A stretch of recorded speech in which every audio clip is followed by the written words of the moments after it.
Hello,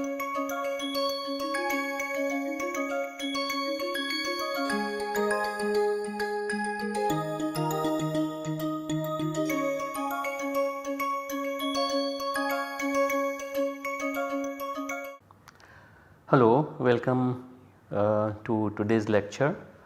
I hope you had the opportunity to go through the notes of the last class. What we discussed was essentially the mechanism of the McMurray coupling, how McMurray coupling can allow direct formation of the olefins from the ketones in an intermolecular as well as intramolecular fashion. Forming different kinds of cyclic systems or acyclic systems.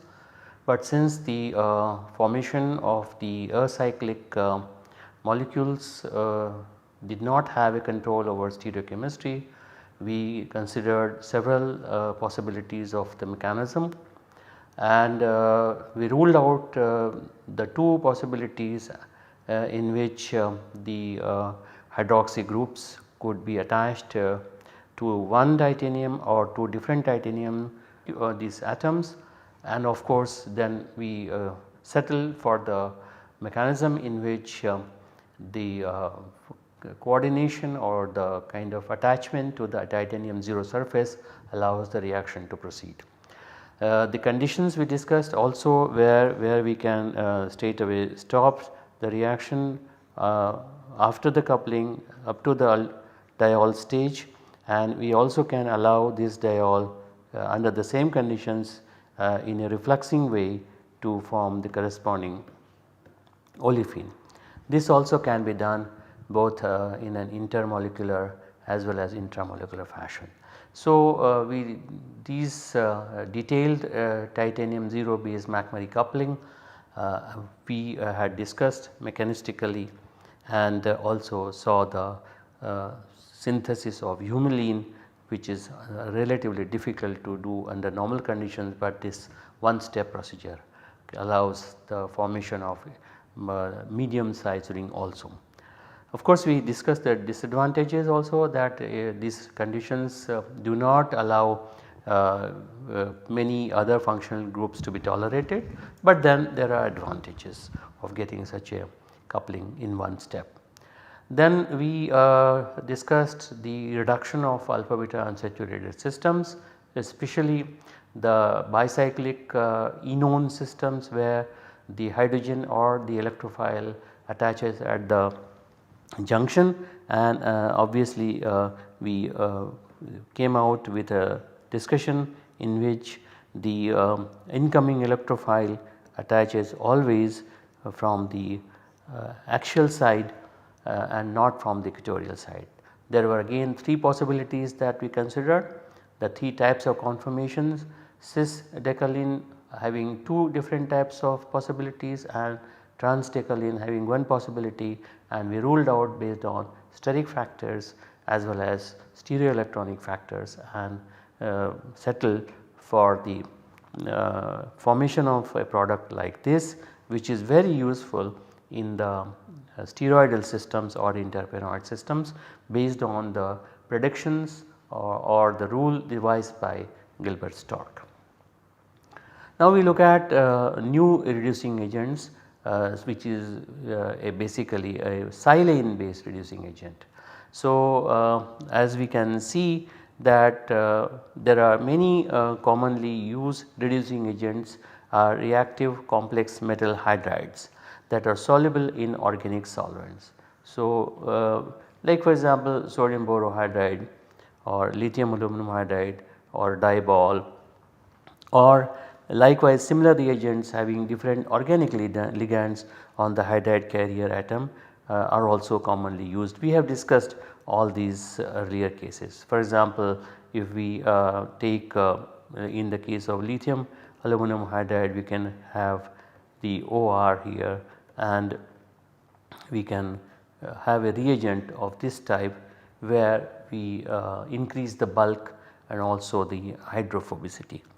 So, these type of various molecules are soluble in organic solvents in, or at least partially soluble in organic solvents, and the reductions can be carried out. Simple hydrides such as lithium hydride or sodium hydride and potassium hydride are not good reducing agents, as they are not really soluble in organic solvents. Of course, they react violently with protic solvents, and obviously do not dissolve in other solvents such as ether or tetrahydrofuran. However, because they are ionic and they are kind of hard anions, they behave as strong bases. So, these are used as strong bases to remove an acidic proton to generate an anion. So, in this respect we have to see other possibilities of developing reducing agents, and in that respect these silanes behave as a good reducing agents. It is a new aspect of reduction, and silanes such as say you have R3SiH and there is a hydrogen attached. So, such reducing agents have been utilized in organic chemistry, and we will see what they are and how do they function. Now, the useful reducing properties of diborane, for example B2S6, are essentially due to the monomeric borane, and these monomeric boranes can be prepared as, say you have dimethyl sulfide borane complex or THF borane complex. So, either we have you have this positive charge here and a negative charge here, either we have this complex or this complex, they are having or carrying monomeric borane. In addition to these, H.C. Brown has developed a large number of reducing agents based on boron and 9-bora bicyclic nonane or dicyamyl borane, which we discussed. This is the dicyamyl borane and this is 9-bora bicyclononane are some of the reducing agents based on boron, which are not dimeric because of the steric bulk, and they need not be stabilized like dimethyl sulfide or tetrahydrofuran, are very useful reducing agents, and they are bulky reducing agents, and they offer similar type of reactivity as normal borane, but then with a modified reactivity in terms of steric hindrance.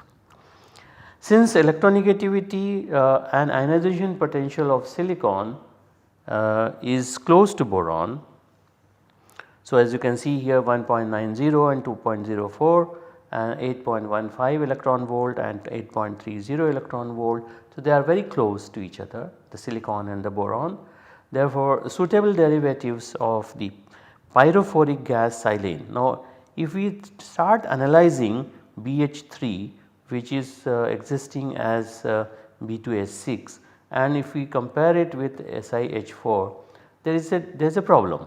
The problem is that this is like a low boiling gas, and of course it catches fire. B2S6 can be stabilized, but this is not stabilized easily, and therefore although there is a comparison in terms of electronegativity and ionization potential, it is not easy to use this silane as a reducing agent as a gas. But then there are many modifications, just the way such modifications have been done for the boron. They have the chemists have also done the modifications on the silicon, and a variety of silane derivatives have been introduced to act as hydride donors. This is of course, as I mentioned, in view of the fact that SiH4 is pyrophoric and difficult to handle.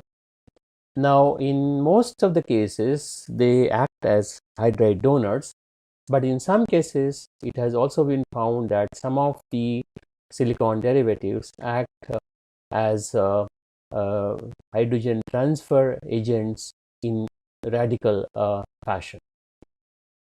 Now the commonly used silanes which have got a lot of popularity include triethyl silane of this kind, for example, of this type, triethyl silane, then phenyl silane which has a structure of this kind, that means 3 hydrogens have been replaced by the phenyl group, or diphenyl silane of this kind where 2 hydrogens have been replaced by 2 phenyls, and of course diphenyl chlorosilane in which one of the hydrogens has been replaced by the chlorine, and of course 2 hydrogens have been replaced by the phenyl. Then you have trichlorosilane, and then of course tetraphenyl disilane of this kind. And in a similar fashion, there is one very interesting reagent which is tris-trimethylsilylsilane. This is what is a tris-trimethylsilylsilane, which is very sterically hindered. So these are the various kinds of silanes which have been introduced in order to avoid the usage of pyrophoric SiH4, and of course these reagents are relatively easy to handle. A few examples that are shown here where silanes can be used as reducing agents are, like for example, one starts with a tertiary alcohol, and in the presence of H plus, now we can carry out reactions of different types of silanes very easily in the presence of acid. They are not affected because the silicon hydrogen bond is not ionic, it is covalent, and therefore it is easy to carry out the reaction under protic conditions. And as you can see here, if you take a tertiary alcohol, the hydride is transferred from the silane to the carbocation, which is what is going to form here as like this, and to this the hydrogen from the silane, say for example R3 prime here, is transferred to this, and the product is this formed. Now this particular cation which is formed here would obviously has to be taken care of. So the positive charge that is going to form here will react with the nucleophile present in the reaction medium, which can be water or it can also original alcohol. So one can expect this to form, but essentially this is what is going to form. This can form a little bit if the alcohol allows the reaction to take place on the silicon plus. As you can see here, the this is the benzylic alcohol here, and it is relatively easy to form the corresponding benzylic cation, and once the benzylic cation is formed, so you have a relatively stable benzylic cation, and that benzylic cation then gets reduced here, although it is a primary cation, but it is benzylic, therefore reduction gives this particular product. Now we can see such a reaction occurring on a primary bromide, but having a cyclohexane ring system. I am very sure that most of you know what this reaction is going to be going through is if we form the corresponding cation here, which is what is going to happen when this bromide reacts with a Lewis acid like aluminum chloride. So the aluminum chloride will take away the bromide ion from here and will generate the corresponding primary cation, but then this primary cation immediately undergoes a hydride shift, 1,2 hydride shift, leading to the formation of the corresponding tertiary cation, and then this tertiary cation, as you can see, that can react with triethylsilyl having a deuterium. So it is a isotope of the hydrogen which allows the introduction of a deuterium atom at this junction. So, we can easily get the corresponding deuterated molecule using triethyl which having deuterium. We can also see as similar type of carbocation based reactions.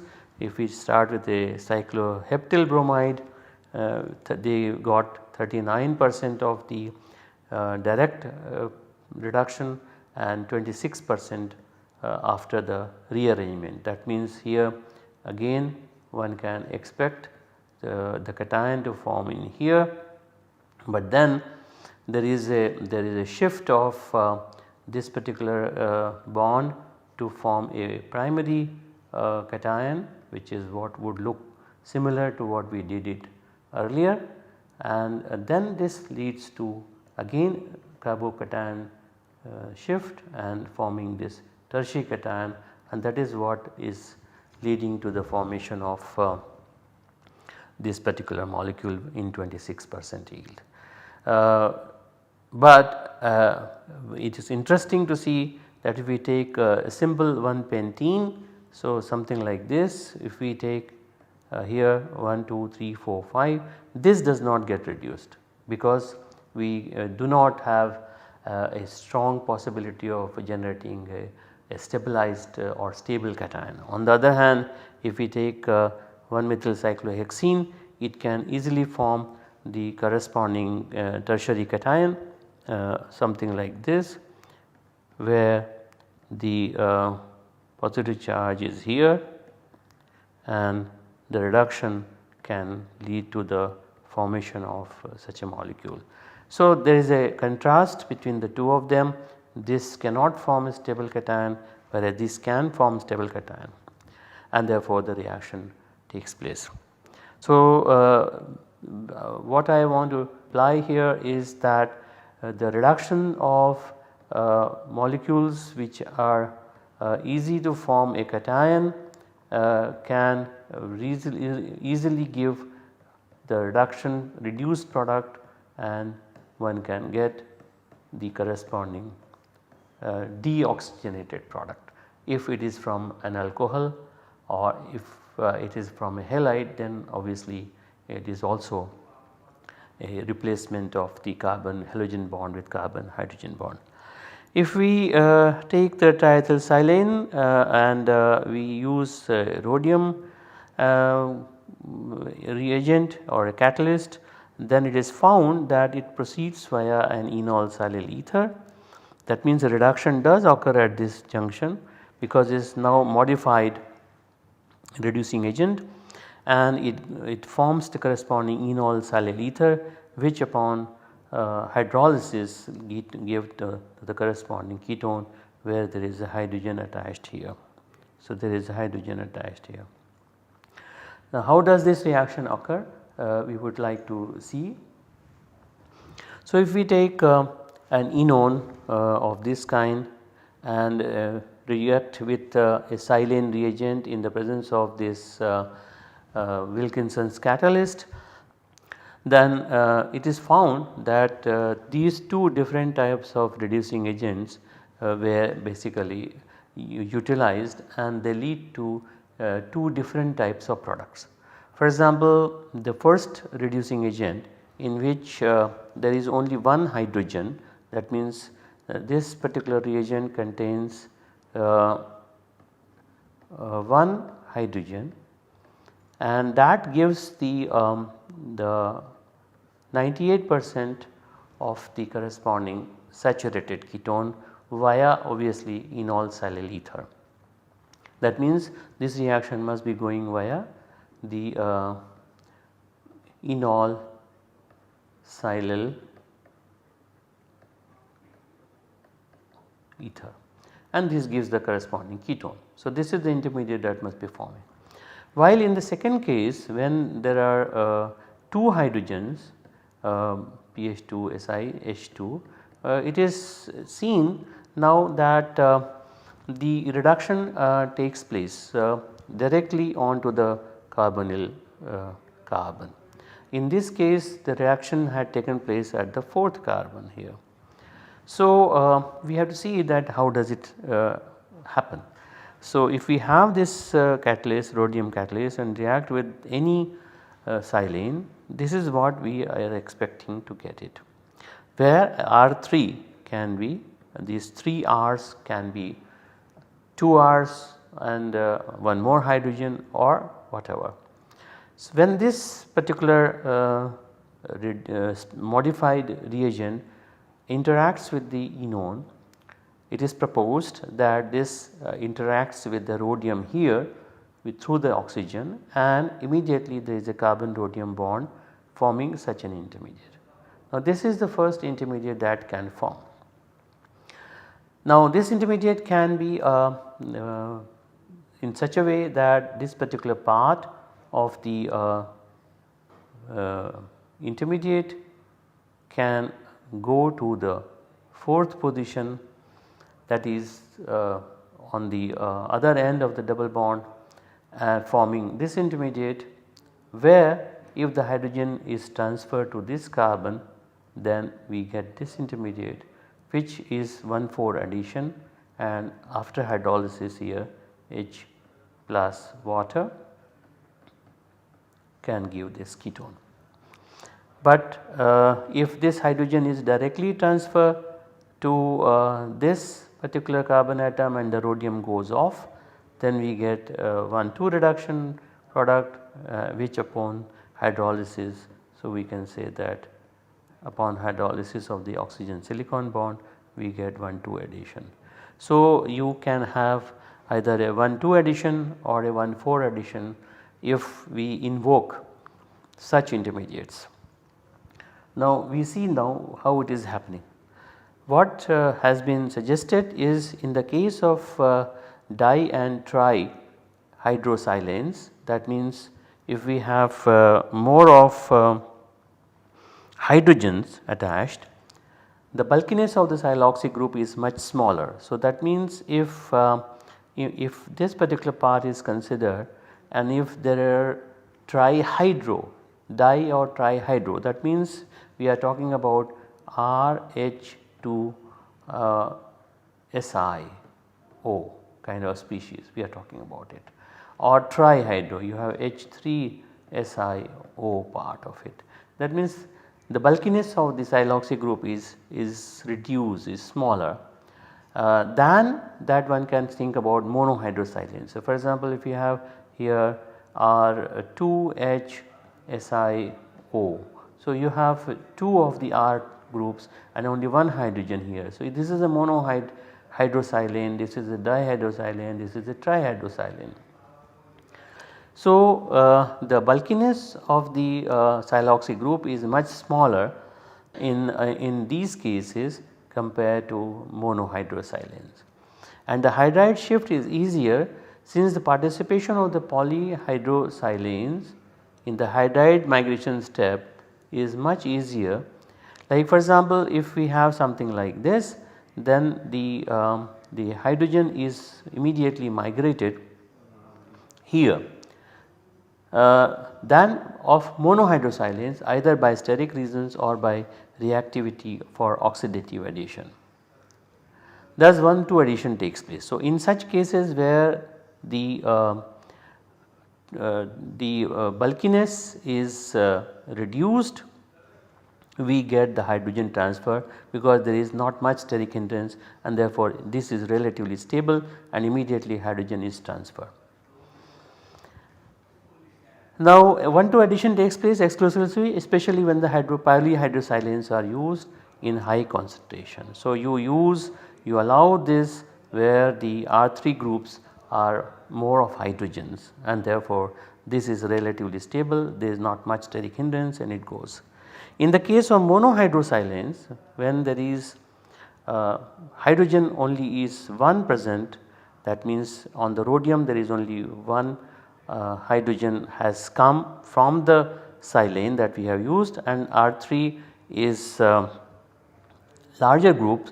Both the steric and through bond electronic effect of silyl group on the nature of the allylic system with regard to the relative ease of isomerization. Now, this is particularly isomerizing to this, Why it is isomerizing? While isomerizing, this particular carbon rhodium bond is breaking and going to this one here. During the process there will be a delta positive which is going to be generated here, which is an allylic system. That is what is allowing it to migrate, and also the steric hindrance. The steric hindrance between the siloxy group and the rhodium part is large when it is monohydrogen containing silane, and therefore the steric hindrance allows it to move and away from the system, and it goes to the other end of the double bond, and also during the process you have delta positive. That delta positive will be stabilized by the double bond as well as by the silicon through a beta silicon effect, and therefore thus we get the 1,4 addition exclusively, especially when monohydrosilanes are used in low concentration. So, this is how the reaction is perceived, and the reaction occurs in a way that we can tune the reducing agent, and therefore you can have either 1,2 reduction or 1,4 reduction. We can also carry out reductions of ketones or aldehydes using triethylsilane. And for example, if we take a ketone of this type with triethylsilane in aqueous medium, if we have an acid, then of course we get the corresponding alcohol and triethylsilanol as the byproduct. And in a similar fashion, if we take the ketone and reduce in the presence of an alcohol like R2OH, then under acidic conditions with triethylsilane, what we get is the corresponding ether, and again triethylsilanol comes out as the byproduct. The way it has been perceived or rationalized is that the ketone under acidic condition gets first protonated, and the water attacks onto this particular carbon atom, and then one forms the particular dihydroxy compound, geminal dihydroxy compound, which is unstable. Of course, it will be in equilibrium with the ketone. Now, if one of the two hydroxy groups, say for example this one, gets protonated, then what one could expect to get is a oxonium ion of this kind by the loss of water. Now, this particular oxonium ion then can react with triethylsilane and get reduced to lead to the formation of this particular alcohol, and of course triethylsilanol will come out. In a similar fashion, if we take this ketone and react with an alcohol in the presence of H+, then of course what we expect to form as a hemiacetal of this kind, because proton will protonate the carbonyl oxygen and the alcohol will attack as a nucleophile to form this hemiacetal, which can of course lose water to form this oxonium ion, similar to what we saw it here, but now we have this OR2 in the molecule. And now when this oxonium ion gets reduced with triethylsilane, then of course we get the corresponding ether, and of course we'll get the triethylsilanol as the byproduct. Now, this is how the triethylsilane has been utilized for the reduction of carbonyl compounds under different conditions. But in addition to triethylsilane or different kinds of silanes, people have also started using polymethylhydrosiloxane, PMHS, which is shown as like this here, and it is a relatively inexpensive, non-toxic, air and moisture stable liquid. It's of course a polymeric liquid, and it has been found to be an effective hydride reducing agent as an alternate to monomeric silane reducing agents such as triethylsilane. So we will see how the reactivity of this PMHS can be utilized for the reduction of different kinds of substrates. So till the next class we will stop it here, and we will discuss other aspects of this PMHS and other reducing agents in the next class. Till then, bye. Thank you.